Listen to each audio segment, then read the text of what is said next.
Let's turn our attention to the phones, and our friend Ted Dabrowski's on the line. He's the president at Wirepoints. Wirepoints.com is a place you guys need to visit on a regular basis. Have that bookmarked. There's a lot of great stuff connecting the dots between our economy, government, and business, and they do it really, really well. Ted, good morning to you. Hey, good morning, Riley. How are you? Doing very well, sir. Thanks for taking time for us this morning. I really appreciate that. Well, thank you. You had tweeted out the other day, and I follow you on Twitter, and there's times that when you tweet something, it gets my attention really, really quickly, and I think it was on the 12th that you tweeted out, will Rahm Emanuel truly address the $125,000 each Chicago household is on the hook for in-state, county, CPS, and city pension debt, not to mention Chicagoans' share of the $74 billion in state retiree health insurance debt? None of that sounds real healthy, Ted.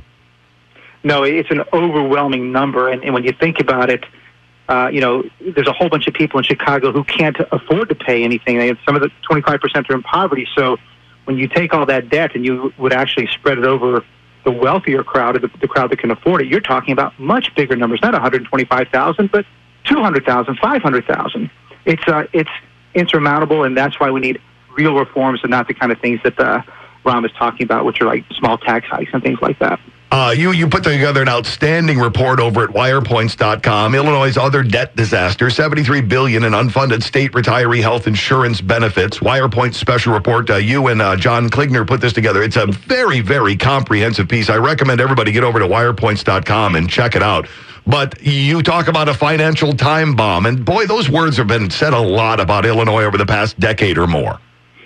Yeah, it's kind of maybe made people a little less, they pay less attention to this problem of pensions, and now we're adding this retiree health care debt of $74 billion to it. It makes people a little callous, but the reality is that this time bomb is building, and we're seeing it across the board now where it's hurting people's property taxes in a huge way. We've had the income tax hike. There's talk of another income tax hike, all to pay for these retirements. So it's a financial time bomb, and it's ticking, and it's getting louder and louder.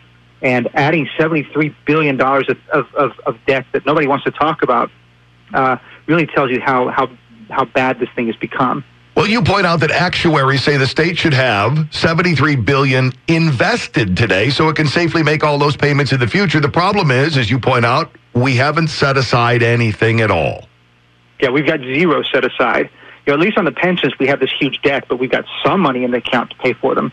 When it comes to retiree health care, and what this is that state workers that work 20 years or more get free retiree health care in their retirement. They get free retiree insurance costs, and that's over and above what they get for Medicare. So these costs are ramping up. You know how healthcare costs are. They go up, up, up, up, and up. We have no idea what those costs are going to be 10, 20, and 30 years from now. Yet the states put aside nothing to pay for it. So when those bills come due, and they're coming due now, but as they come due over the next 30 years, it's going to get worse and worse. It's going to eat up more of the budget. There'll be less for roads, for schools, for like the poor's health care. It's just going to eat up into all kinds of monies that we need for our communities. And when you talk about the retiree health insurance, the health care, over 560,000 Illinois state workers are on the receiving end of this. Yeah, they're on the receiving end. They get a lot of them get free health care insurance. A lot of them get heavily subsidized, and that's really the problem. In a utopian world, we would want everybody gets free health care, free health insurance. Why not, right?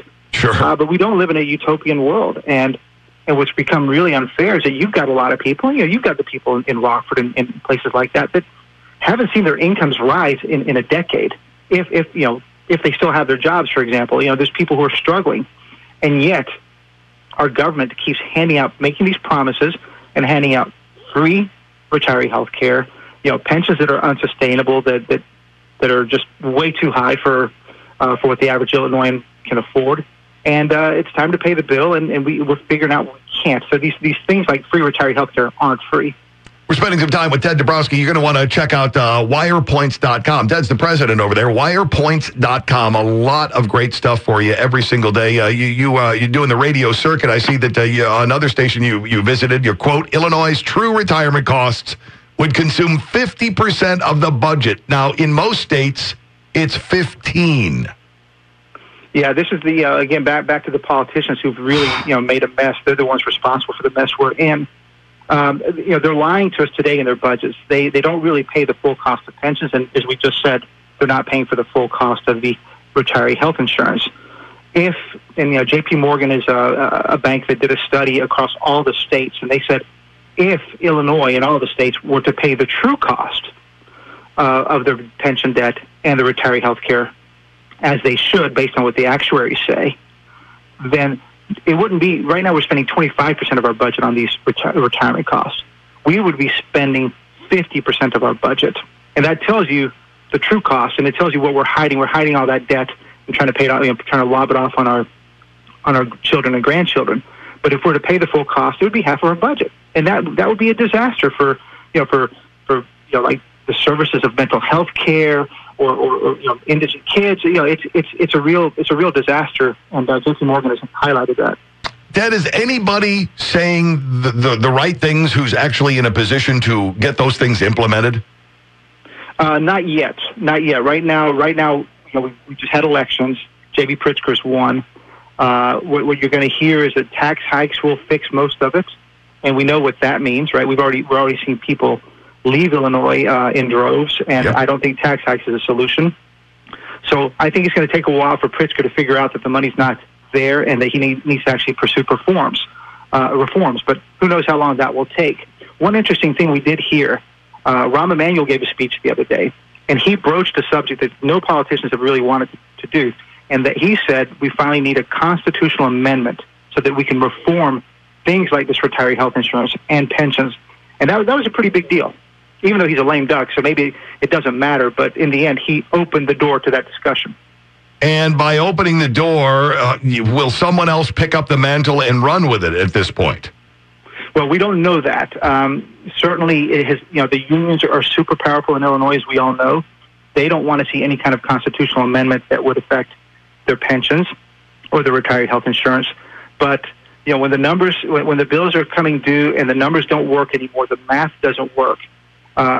We're hopeful that at some point, I don't know if it's now or in the next few years, the union's going to come to the table. They're going to sit down with our government leaders, and I think we're going to hammer something out. Because if not, I think the alternative will be some kind of chaotic insolvency, something that looks like a bankruptcy that's going to force all this anyway. So it would be much better to do it in a organized fashion with a nice constitutional amendment than to have the chaos of bankruptcy. Yeah, and you make an excellent point, because we often hear the words unsustainable. That's unsustainable. We can't do it like that. It's unsustainable. It's unsustainable. Yet people are going, well, no, there's nothing to see here. We're just going to keep sustaining this. Well, at some point, the fact that it is unsustainable will come to the forefront. And like you said, then draconian measures will be more or less imposed on us, won't they? Well, yeah. I mean, you got to think about what the average Illinoisan is doing, right? The average Illinoisan is saying, I can't afford these property taxes anymore. I don't trust these guys to do the right thing. They're only talking about raising taxes more, and we're seeing these fees for pensions in cities across the state coming up. That's on top of what Pritzker's talking about for tax hikes. So it's not sustainable because people are leaving. We've lost, the number is 1.3 million net Illinoisans have left the state since 2000. That's a massive number of people, and they take their tax base with them. Their incomes are gone. We can't tax those. And that means the burden falls on everybody else who's left. Wow. Yeah, that's a lot to digest. And I highly recommend you guys get over to wirepoints.com and read the piece, Illinois' Other Debt Disaster, $73 billion in unfunded state retiree health insurance benefits. It's a Wirepoint special report done by some guys who really know what they're doing, Ted Dabrowski and John Klingner. Ted, as always, I know you're busy. I appreciate you taking time out of your day.